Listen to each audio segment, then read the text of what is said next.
नमस्कार दोस्तों, स्वागत है एक बार फिर आपके अपने YouTube चैनल जीवा स्टडी पर। तो आज हम एक द्विपद प्रमेय का ये क्वेश्चन है जिसका स्टैंडर्ड रूप है a प्लस बी प्लस सी की पावर n। ठीक है, इसको हम एक शॉर्ट ट्रिक से करने की कोशिश करेंगे कि इस प्रकार का कोई क्वेश्चन आ जाए उसमें x की पावर 10 का जैसे इसमें गुणांक पूछा है, इस क्वेश्चन में वैसे ही कोई x की पावर और कोई गुणांक पूछे तो उसको कैसे ज्ञात कर सकते हैं। ठीक है, सबसे पहले मैं एक स्टैंडर्ड रूप बता देता हूं, फिर आप क्वेश्चन को पूरा सोल्व करोगे ना तब आपके ये चीज समझ में आ जाएगी। पहले तो जो ये अपना a प्लस बी प्लस सी है इनको इस हिसाब से कन्वर्ट करना होगा कि a की पावर x हो जाए, b की पावर y हो जाए, c की पावर z हो जाए। ठीक है, जब हम क्या करेंगे इसका प्रसार करेंगे और यहाँ पर जो x plus y plus z है वो हमेशा n होना चाहिए। n यानी कि जो अपने ब्रैकेट के ऊपर घात है, जैसे यहाँ पर 8 है।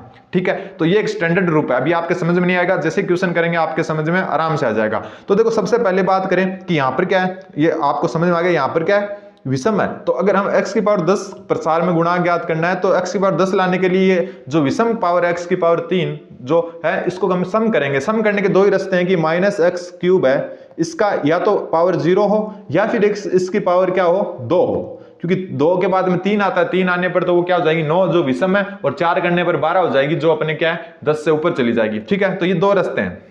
ठीक है, अब देखो यहाँ पर x माइनस एक्स क्यूब है, इसका हम पावर 0 करेंगे तो इसका जो मान आएगा वो 1 आ जाएगा, जिसकी वजह से यहाँ पर 10 लाने के लिए x की पावर क्या होनी चाहिए, अपने पास x स्क्वायर की पावर 5 होनी चाहिए। और 1 की पावर देखो मैंने यहाँ पर आपको बताया, देखो यहाँ पर क्या बताया कि x plus y plus z, इस फॉर्म में जैसे कन्वर्ट करेंगे a की पावर x, b की पावर y, c की पावर z, तो इन तीनों का मान n के बराबर होना चाहिए। और n आपको पता है कितना है, 8 है। तो यहाँ पर देखो 0 किया, यहाँ पर 5 कर लिया क्योंकि 10 लानी है अपने को, तो 10 हो गई। देखो 5 2 से 5 से गुणा होगा, और देखो 5 ये हो गई, 0 ये, तो टोटल 8 होने चाहिए। तो इसकी पावर क्या हो जाएगी, यहाँ पर 3 हो जाएगी। समझ में आ गया। फिर इसी हिसाब से देखो बीच में लाइन खींच देता हूं मैं आपको, इसी हिसाब से इसका करें। देखो ये कितना हो गया, 3 की 2 से किया तो 6 हो गया। 6 हो गया तो एक एक्स स्क्वायर कितना करना चाहिए, इसकी स्क्वायर करना चाहिए, 4 10 हो गया।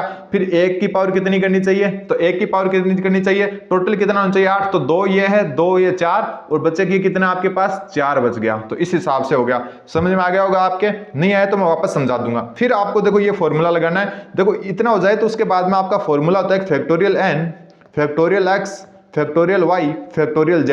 इससे आप डायरेक्ट क्या x की पावर 10 का गुणांक ज्ञात कर सकते हो। ठीक है, n कहां पर है, ये रहा। ठीक है, n ऊपर वाला है, और x y z है जो a की पावर x, b की पावर y, c की पावर z है, वहां से x y z का फैक्टोरियल करना है। जैसे इस क्वेश्चन में आपको पता ही है, एक मिनट, इस क्वेश्चन में देखो यहाँ पर a कितना हो गया, सॉरी a नहीं x कितना हो गया 3, y कितना हो गया 5, और z कितना हो गया 0। ठीक है, इसमें x बराबर कितना हो गया 4, y बराबर 2, z बराबर 2। ठीक है, ये एबीसी के गुणांक आ गए, जिस हिसाब से इस हिसाब से स्टैंडर्ड रूप में बदलने के बाद में फिर ये डायरेक्ट फॉर्मूला लगा दो। डायरेक्ट फॉर्मूला लगाते फैक्टोरियल 8, ठीक है, इधर हो गया फैक्टोरियल 3, फैक्टोरियल 5 और फैक्टोरियल 0। ठीक है, इस तरफ भी लगाएंगे तो फैक्टोरियल 8, नीचे हो जाएगा फैक्टोरियल 4, फैक्टोरियल 2, फैक्टोरियल 2। ठीक है, इसको अब सोल्व करते हैं, आगे वाले पेज में कर रहा हूं, थोड़ा सा आप ध्यान देना। तो ये हो जाएगा देखो 8 गुणा 7 गुणा 6 गुणा फैक्टोरियल 5, और नीचे अपना क्या है, नीचे देखो एक मिनट, नीचे क्या है फैक्टोरियल 3 और फैक्टोरियल 5। तो फैक्टोरियल 3 गुणा फैक्टोरियल 5, तो फैक्टोरियल 5 से ये कट हो गया, तो 8 गुणा 7 गुणा 6, और फैक्टोरियल 3 का मान क्या होता है 3 गुणा 2 6, तो ये इससे कट गया। तो ये कितना आ जाएगा आपके पास, ये आ जाएगा आपके पास 56। ठीक है, अब देखो अगला, देखो अगला क्या था फैक्टोरियल 8, नीचे था फैक्टोरियल 4, फैक्टोरियल 2, फैक्टोरियल 2। तो इसको सोल्व करते हैं। तो ये क्या हो गया, फैक्टोरियल 8 का हो गया 8 गुणा 7 गुणा 6 गुणा 5 तक ले जाओ। फिर नीचे क्या था फैक्टोरियल 2 गुणा फैक्टोरियल 2 गुणा फैक्टोरियल 4, यहाँ पर गुणा फैक्टोरियल 4 है तो इससे ये कट गया। अब देखो ये 2 2 4 हो गए, तो ये हो गया 8 गुणा 7 गुणा 6 गुणा 5, नीचे आ जाएगा 2 गुणा 2, तो ये 2 गुणा 2 इससे कटेगा, तो ये 2 बार कट जाएगा। तो ये हो जाएगा, यहाँ पर प्लस का निशान आएगा बीच में। 2 को 7 से किया 14, 14 को 6 से किया तो 14 को 5 से कर लो 70, 70 को 6 से किया तो कितना आ जाएगा आपके पास 420।